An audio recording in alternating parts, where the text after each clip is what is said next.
On nous dit souvent que pour bien commencer sa journée, il faut bien manger, boire de l'eau, boire du jus de citron, bref, boire des infusions, il faut faire du sport, il faut faire du yoga. Il y a plusieurs astuces sur les réseaux sur comment bien commencer sa journée. Aujourd'hui, j'aimerais aborder ce sujet, mais d'un autre point de vue. Il faut savoir une chose, que le spirituel régit le physique. Donc, tout ce qu'on voit sur le plan physique est le résultat de ce qui se passe sur le plan spirituel. Si sur le plan spirituel, ça ne va pas, ben, dans le physique aussi, dans ta vie, ça n'ira pas. Donc, il faut d'abord remporter des victoires dans le spirituel pour que ça puisse se voir sur le plan physique. Et pour ceux qui ne le savent pas, je suis chrétienne, donc j'aimerais aujourd'hui vous partager un peu de ma foi. Pourquoi un peu? J'aimerais aujourd'hui vous partager ma foi. J'aimerais aujourd'hui vous partager ce que je fais pour bien commencer ma journée. C'est surtout ça. Sans plus tarder, on passe en revue du sujet. Alors, aujourd'hui, j'aimerais te donner une astuce principale pour bien commencer sa journée. Il faut savoir qu'avec le monde d'aujourd'hui, avec les défis que tout le monde a relevés, je trouve que le monde devient de plus en plus dur, le monde devient de plus en plus bizarre. Et pour pouvoir être serein dans ce monde, pour pouvoir remporter des victoires dans ce monde, pour pouvoir bien vivre, ne fût-ce que passer une bonne journée, ça commence à relever du miracle, vraiment du miracle, parce que on a tellement d'informations qui sont bombardées par les médias et même par les gens qui nous entourent que simplement tu peux céder à la panique très facilement. Moi aujourd'hui, j'aimerais te partager donc mon astuce principale pour bien commencer une journée. J'aime bien ce passage. J'étais en train de regarder une émission et c'est même cette émission qui m'a inspiré ce que je vous dis aujourd'hui. Pour ceux qui ne le connaissent pas, c'est Jérémie Sordred. Il est en train de parler de la manne. Les enfants d'Israël, quand ils étaient dans le désert, Dieu envoyait la manne chaque matin et cette manne devait être ramassée très tôt le matin. Après, elle disparaissait. Donc, il fallait ramasser la manne pour toute la journée. Très tôt le matin, il fallait ramasser la manne pour toute la journée. Et ainsi de suite, le lendemain, tu partais encore ramasser pour toute ta famille. C'était comme ça.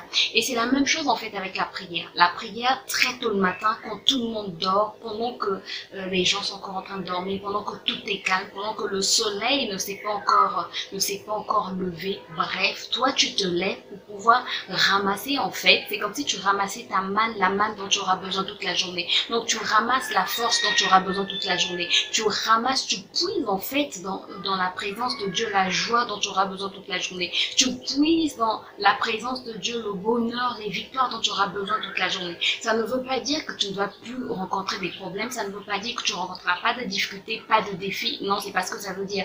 Mais ça veut dire que quand tu vas rencontrer des défis, Dieu va te donner la sagesse, va te donner la force. Si c'est un défi qui va aller sur le long terme, si c'est une difficulté qui va aller sur le long terme, Dieu va te donner en fait la force de pouvoir surmonter cela et la sagesse de savoir comment marcher, comment réfléchir, comment parler par rapport à ce défi, comment vivre, comment se comporter par rapport à cette difficulté. Je ne sais pas si je me fais comprendre.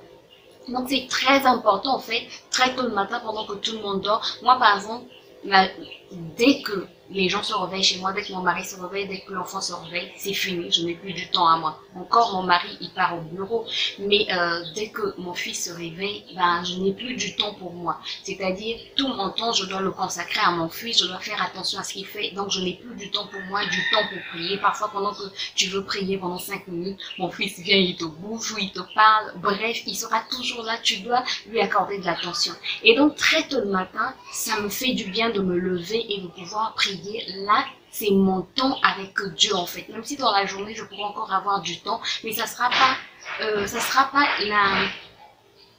Je m'excuse si vous entendez du bruit, je suis à l'extérieur. Ça sera pas le même temps, ça sera pas... Comment expliquer ça? Ça sera pas la même profondeur en fait, ça sera une autre profondeur quand je suis seule, quand tout est calme autour de moi, dehors tout est calme, dans la maison tout est calme, il n'y a que Dieu et moi en fait. Et c'est comme si en fait j'avais Dieu pour moi toute seule, voilà, en fait c'est ça. Et ça, sur le plan spirituel, il y a tellement de choses qui se passent qu'on ne voit pas. Parfois on se dit, j'ai prié mais qu'est-ce que j'ai vu? Il y a beaucoup de choses qui se passent sur le plan spirituel. Je m'excuse encore. Il y a beaucoup de choses qui se passent sur le plan spirituel qu'on ne voit pas physiquement. Je me rappelle encore il y a quelques mois,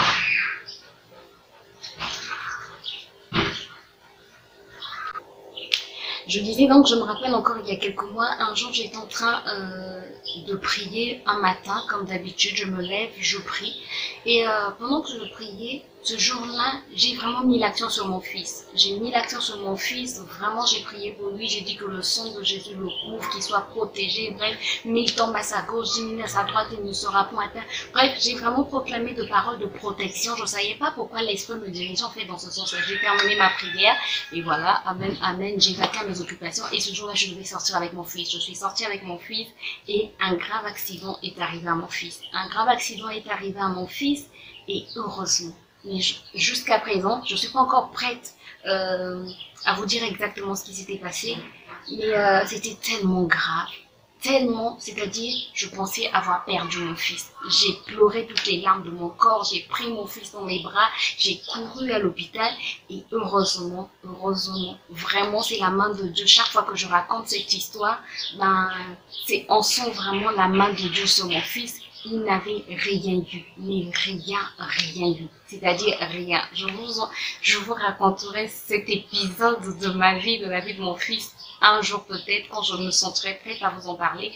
Mais c'est juste pour vous dire, ce jour-là, Dieu m'avait conduit dans ce sens-là. Et en rentrant chez moi, je m'étais dit, mais si je n'avais pas prié?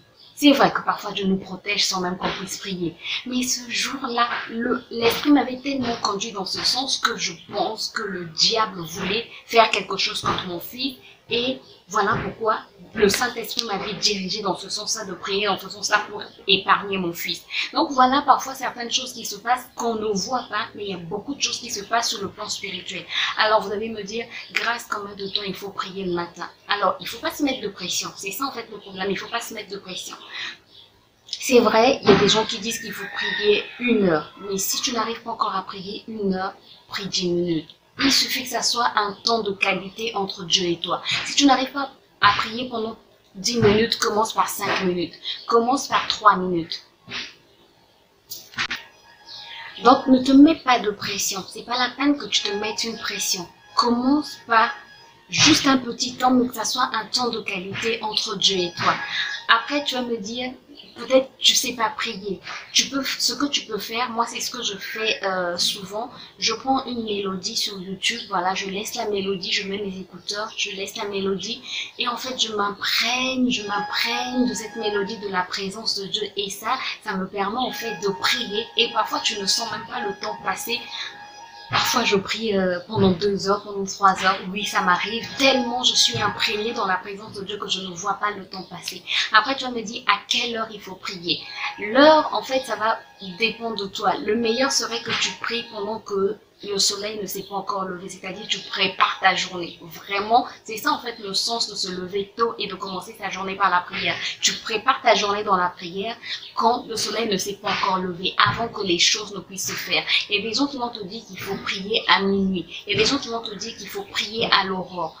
Je te dirais tout simplement, lève-toi tôt, pendant que tout le monde dort, pendant que tout est silencieux autour de toi. Là, par exemple, je suis en train de tourner une vidéo. Là, si j'avais envie de prier, bah, je ne serais pas concentrée parce qu'il y a des enfants dans la rue qui sont en train de faire du bruit. Voilà. Donc, il faut... c'est mieux très tôt le matin pendant que tout est silencieux. Là, tu as vraiment du temps, le temps d'écouter Dieu, le temps de parler à Dieu. Bref, c'est un temps vraiment où vous n'êtes qu'à deux, où vous êtes en train de parler. Voilà. Donc, comme je t'ai dit, ne te mets pas de pression. 5 minutes, 10 minutes au départ et au fur et à mesure, tu vas voir que tu auras le goût, voilà, au départ, c'est pas quelque chose, il y a des jours où parfois j'ai pas envie de me lever, il y a des jours où je me dis, oh, je suis fatiguée, Seigneur, tu sais que je suis fatiguée. Mais je sais que c'est mieux pour moi de m'efforcer à me lever pour commencer la journée dans la prière. Je me sens toujours bizarre quand je n'ai pas commencé la journée dans la prière, parce que ça arrive, il y a des jours où je suis tellement fatiguée, ah non, je vais pas vous mentir, il y a des jours où je suis tellement fatiguée, où la veille j'ai dormi tard et voilà, je me lève. Bah, dès que je me lève, je dois faire ci, je dois faire ça, je dois courir par-ci, par-là et je n'ai pas eu le temps de prier le matin. Et ça se ressent dans ma journée, c'est-à-dire ça se ressent dans le sens où je me sens assez bizarre. Je sens qu'il y a quelque chose qui n'a pas été préparé en fait dans la journée. Mais il faut se faire violence. Mais même quand on se fait violence, c'est vrai qu'il y aura des jours où tu n'auras pas cette force de pouvoir te lever. Ne t'incrimine pas, ne te condamne pas, c'est pas grave, c'est pas grave.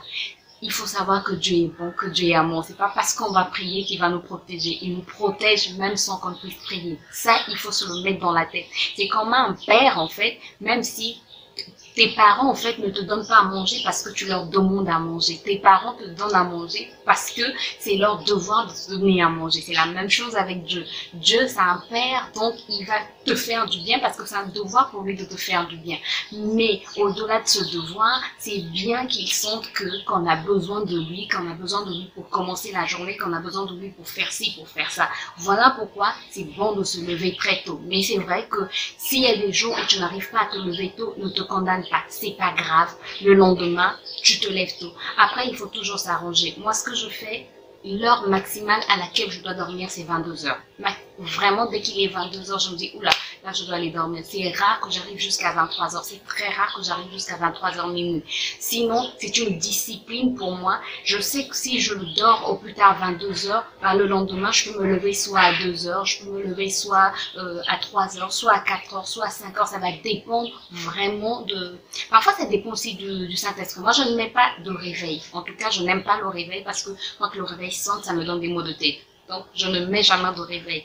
Et je dis toujours au Saint-Esprit de me réveiller à l'heure à laquelle il veut. Et le plus souvent, bah, si c'est pas 2 heures, c'est 3 heures. Sinon, il va me réveiller entre 4 heures et 5 heures.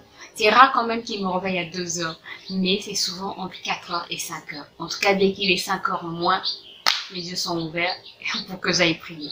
Donc voilà en fait mon astuce pour bien commencer la journée. C'est très important. Là je vous ai donné seulement une partie de un témoignage, mais il y a tellement de témoignages. Et un autre témoignage très récent, c'était ma mère qui ne se sentait pas bien, qui me cachait des choses. Et moi en priant pour elle, ben en tout cas, j'ai eu cette pensée qu'il fallait que je prie pour un de ses organes. Donc, je me mets à prier pour cet organe-là. Je prie. Et je pense 2 ou 3 jours après, elle m'avoue, elle me dit, écoute, cet organe était malade, mais on avait fait des examens, il était malade, on avait trouvé quelque chose. Là, on a refait des examens, on n'a plus rien trouvé. Les médecins ont même refait un autre examen, ils n'avaient rien trouvé. Vous voyez comment le Saint-Esprit peut t'inspirer à prier pour quelque chose, même quand tu ne sais pas de quoi il s'agit exactement, parce que sincèrement, je ne savais pas qu'il y avait un tel problème. Mais pourtant, Dieu me dirigeait à prier dans ce sens-là et je ne savais pas pourquoi. Je savais juste que je devais prier dans ce sens-là. Donc voilà les choses, les miracles que Dieu peut faire. Parfois, ce sont des choses, comme je l'avais dit, comme je l'ai dit tantôt, parfois ce sont des choses qui ne sont pas visibles, mais Dieu fait des choses dans le secret. Tu ne les vois peut-être pas, mais il t'épargne de beaucoup de choses. Il épargne aussi ta famille de beaucoup de choses. Et parfois, ce sont des choses que tu verras plus tard, des résultats que tu verras plus tard. Quand ça va arriver, tu ne sauras même pas pourquoi c'est arrivé, mais c'est parce que tu avais prié il y a des années, il y a des mois, il y a des jours, il y a des semaines, et voilà, Dieu t'a fait du bien. Voilà, j'espère que cette vidéo a pu t'aider plus tôt. J'espère en tout cas qu'elle t'a apporté un plus. Si c'est le cas, n'hésite pas à me laisser un pouce en l'air, à t'abonner si c'est pas encore fait, et dis-moi si ça t'intéresse des sujets de foi. Voilà, que je te partage aussi ma foi, mais je pense que je vais continuer à te partager ma foi dès que j'aurai l'inspiration. Et puis voilà, que Dieu te bénisse. On se retrouve très prochainement pour une nouvelle vidéo. Bye bye.